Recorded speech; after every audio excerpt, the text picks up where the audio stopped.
What if the greatest fears you have about growing old are based on a profound misunderstanding? What if the end of the road is not an end, but a door to a freedom you have never known? The final insight I will share today is not just about aging, but about living. It contains a key to peace you can unlock right now. I invite you to see this journey through to its conclusion, body's wisdom. We spend so much of our life seeing the body as a vehicle, as a tool that we must use to achieve our desires in the outer world. When we are young, the body is strong, it is responsive. We ask it to run faster, to work longer, to push through exhaustion, and for a time it obeys.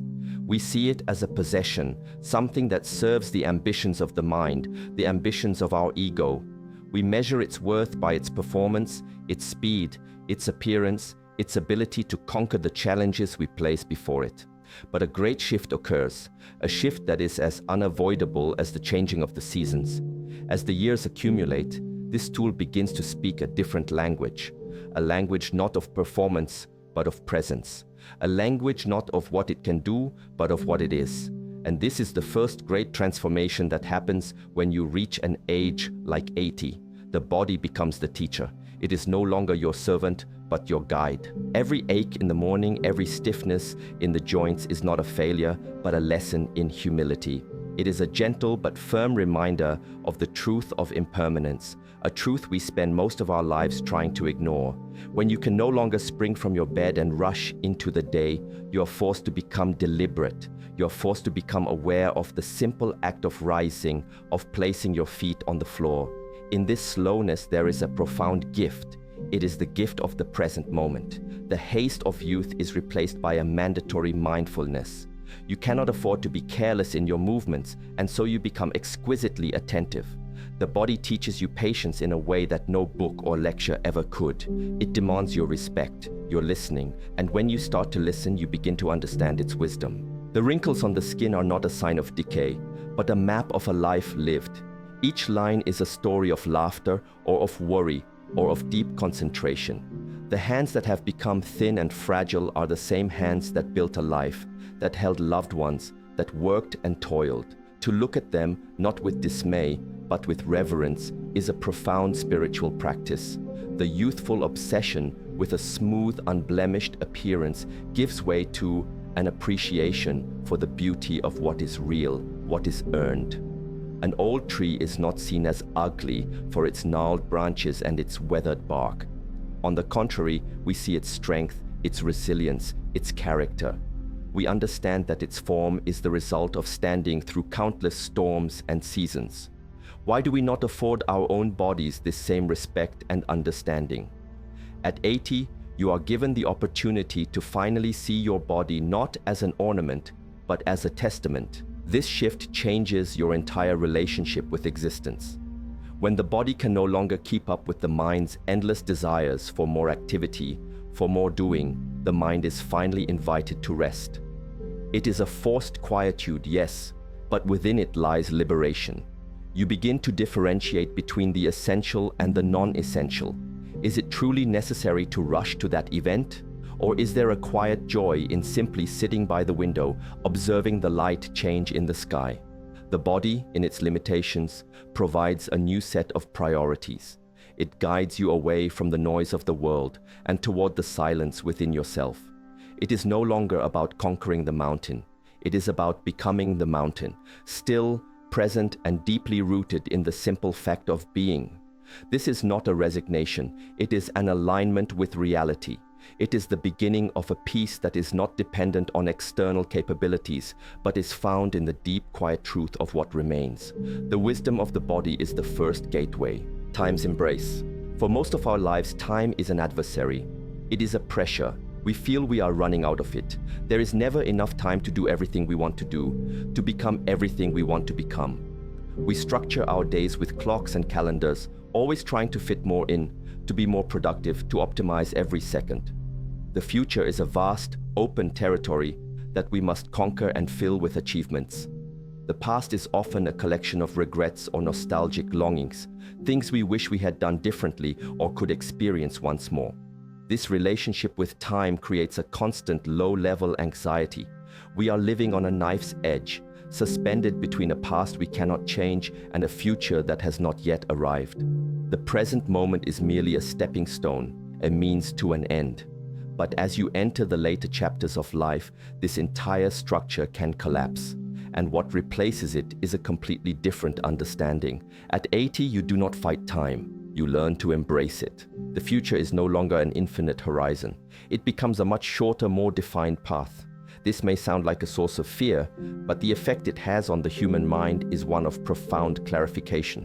When you know that your days are limited, you stop wasting them on trivialities. The anxieties about career progression, about social status, about accumulating more things, they begin to dissolve like smoke. What is the point of worrying about what someone thinks of you when your time is so precious? The shortening of the future illuminates the profound importance of the now. Each day is not a means to an end. Each day is the destination, the taste of a cup of tea, the warmth of the sun on your skin, a simple conversation with a loved one. These are no longer small pleasures. They become the whole point. The experience is not diluted by the urge to get to the next thing, because there may not be a next thing. This is not morbid, it is liberating. Simultaneously, your relationship with the past transforms. The past is no longer a source of sharp-edged regret. It becomes a vast inner landscape, a library that you can visit. The memories are there, but their emotional charge has often softened. You see your past self, the person who made mistakes, not with judgment, but with a gentle compassion, the way you would look at an old photograph of a child who did not know any better. You begin to see the patterns, the threads that wove the tapestry of your life. You understand why things happened the way they did. It is a long-view perspective that is impossible to have when you are in the thick of it. The past becomes a source of wisdom, not of pain. It is the soil from which your present self has grown. You are no longer haunted by it, you are enriched by it. It becomes your story, and in telling it, you find its meaning. This shift in temporal perception fosters a state of being that spiritual traditions have pointed to for millennia. It is the state of presence. At 80, you are almost forced into it by circumstance. The future is short, the past is settled, and all that truly exists is the present moment in all its fullness. You begin to inhabit time differently. It is no longer a linear race, but a deep, calm pool in which you can simply be. You notice the subtle rhythm of life that you were too busy to see before. The way the light moves across the room throughout the day, the sound of rain on the roof, the breath entering and leaving your body. This is the embrace of time. It is to finally stop running and to realize that you are, and always have been, exactly where you need to be, here, now. This peace is the gift that a long life bestows. It is the treasure found when you stop searching for it. Connections deepen. In our youth and middle age, our social lives are often characterized by breadth. We collect friends, colleagues, and acquaintances. We build large networks. We attend events, we are part of many groups, and we measure our social success by the number of connections we have. There is a constant activity, a flow of people in and out of our lives. It is like being in a bustling marketplace, full of noise, energy, and countless brief interactions. But as life progresses into its final decades, a powerful and inevitable change occurs. The marketplace begins to quiet down. The crowd thins. This process is often perceived from the outside as one of sorrow, as loneliness. And there is a pain to it, a very real pain of loss. But to see it only as loss is to miss the profound transformation that is taking place. The breadth of connection is replaced by an incredible depth. When you reach 80 years old, you have likely said goodbye to many people you have loved. Parents, siblings, lifelong friends, and perhaps even a spouse. Each loss is a wound to the heart. There is no denying the grief. But this process of subtraction acts as a powerful clarifying force. The people who remain in your life, your children, your grandchildren, a few cherished old friends, become immeasurably precious. The bond with them is no longer built on shared activities or future plans, but on a vast foundation of shared history. You have weathered decades of life together. You have seen each other at your best and at your worst. There is a silent understanding that transcends words. Conversations are no longer about superficial news. They gravitate toward the essential, toward feelings, memories, and the simple, profound joy of each other's presence. This smaller, more intimate circle becomes a source of incredible strength. It is a root system that holds you steady. You are no longer interested in performing or impressing anyone. You can be your most authentic self, and you are loved not in spite of your flaws, but with them. This is a rare and beautiful gift. The endless social striving of younger years disappears, replaced by a quiet contentment in genuine, unconditional connection. You understand that the love of one person who truly sees you is worth more than the admiration of 1,000 strangers. The quality of your relationships eclipses the quantity in a way that is total and absolute. It is a lesson that life teaches you through the painful but ultimately clarifying chisel of loss. You learn that love and grief are two sides of the same coin, and to have experienced deep grief is to have been blessed with deep love. Furthermore, your role within this circle shifts. You are no longer just a participant. You become an anchor. You are the keeper of the family story, the living library of memories that would otherwise be lost. To your grandchildren, you are a direct link to a world that exists only in history books. In your presence, the family's past is made real. This role gives a new sense of purpose that is not about personal achievement, but about service to the continuity of life. Simply by being, by remembering, by sharing your stories, you are giving a priceless gift. The frantic need to be interesting is replaced by the quiet confidence of being a repository of wisdom. The circle may be smaller, but your place within it is more essential than ever. It is the final, beautiful fruition of a social life. To move from the chaotic energy of the crowd to the quiet, unbreakable strength of the core. Ego's release. Throughout most of our lives, we are governed by a powerful force, a master we serve often without even realizing it. This master is the ego. It is the voice inside that says I, me, mine. It is the part of us that craves recognition, that fears insignificance, that builds an identity out of our job titles, our possessions, our accomplishments, and the opinions of others. This ego drives us. It pushes us to compete, to achieve, to prove our worth. It is a relentless engine, and while it can fuel great accomplishments, it is also the source of immense suffering. It is the cause of our anxiety, our envy, our anger, and our fear of failure. For decades, we work in its service, decorating the cage of our identity, hoping that if we make it impressive enough, we will finally feel secure and at peace. Then, something remarkable happens. Age, in its relentless wisdom, begins to dismantle the ego's kingdom, piece by piece. At 80, the primary pillars of the ego's identity are often removed. Your career, which for so long defined who you were, is in the past. Your role as an active parent, a central part of your identity for decades, has shifted as your children are now independent adults with their own families. Your physical strength and youthful appearance, sources of pride and validation, have faded. The things the ego used to construct the self are taken away. It is like a general being stripped of his medals, his army, and his uniform. What is left? This can be a terrifying process if you are still identified with those external things. But if you can see it for what it is the greatest liberation of a human lifetime. It is the release of the ego. When you are no longer a CEO or a teacher or an athlete or a young, attractive person, a profound question arises. Who am I? Without these labels, without these roles to play, you are left with your pure being. And you discover, perhaps for the first time, that this is enough. It has always been enough. The need to prove yourself to the world vanishes.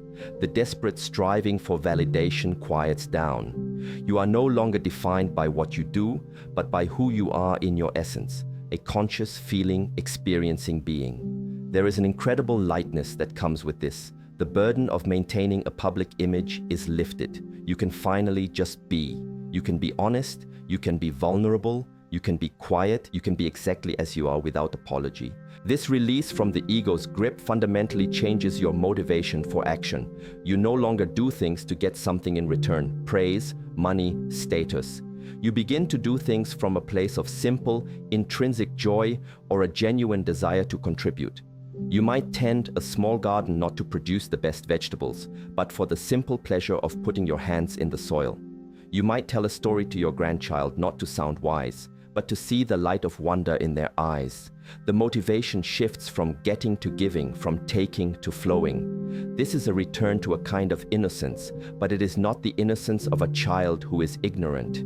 It is the innocence of the sage, who has seen through the illusions of the self and has come to rest in the simple, unadorned truth of existence. The ego does not die, but it takes its proper place. It is no longer the master. It is a quiet, distant voice, and you are finally free. Silence speaks. In a world that is addicted to noise, to constant stimulation, to an endless stream of information and entertainment, silence has become something we fear. We fill every spare moment with podcasts, with music, with television, with the chatter of our own minds. The prospect of sitting alone in a quiet room with nothing but our own thoughts can be intimidating, even terrifying. We are conditioned to believe that life is in the doing, in the action, in the sound. But the final and perhaps most profound transformation that happens in the later stages of life is the discovery of the immense power and beauty of silence. It is not an emptiness to be filled, but a fullness to be experienced. When the external world grows quieter and the internal chatter of the ego subsides, a different kind of perception becomes possible. The silence begins to speak. As your physical world shrinks, as you spend more time at home and less time rushing about, you are presented with an unparalleled opportunity for inner exploration. At first, this quietude might feel like boredom or loneliness, but if you have the patience to sit with it, to allow it to be, it slowly reveals its true nature. It is in this silence that you can finally hear the subtle music of life. You hear the true sound of your own breath, a rhythm that has accompanied you every second of your life, but that you were too busy to notice. You hear the house settling. You hear the wind. You begin to observe the world with a clarity that was previously impossible. The frantic monologue in your head, the planning, the worrying, the judging, begins to lose its power. It is replaced by a simple, spacious awareness. This is the state that practitioners of meditation and contemplative arts strive for their entire lives. And at 80, it can arrive simply as a natural consequence of your stage in life. It is the fruit of a long journey. All the other transformations, the wisdom of the body, the embrace of time, the deepening of connections, the release of the ego, they all lead to this. They prepare the ground for this final understanding.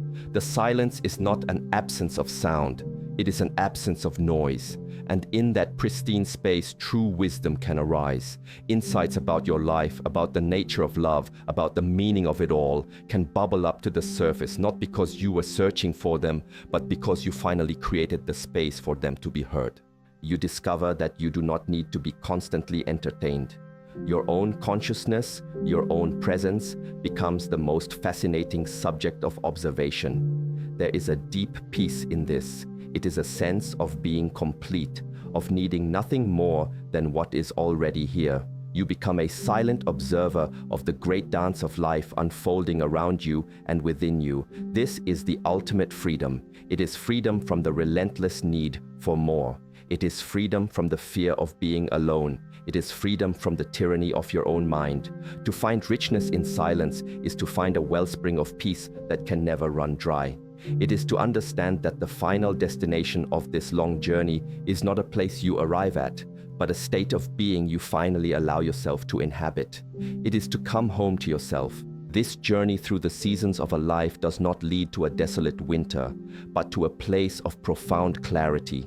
It is a process of subtraction, of letting go, but what remains is the essence of everything that truly matters. The noise fades, the ambitions dissolve, and the frantic pace slows to a stop.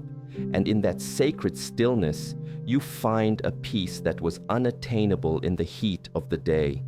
The setting sun, in its final, glorious display of color, is no less beautiful than the rising one. It is just a different kind of beauty, one that speaks of fulfillment, of completion, and of a deep, abiding grace that understands the whole journey. As someone watching my own parents enter this stage, this brought tears to my eyes. It wasn't about sadness, but understanding. You've reframed getting old from a breaking down into a beautiful simplification. The chapter on ego's release especially hit home. Thank you for this perspective. It makes me less afraid for them and for myself, and infinitely more grateful for the time we have.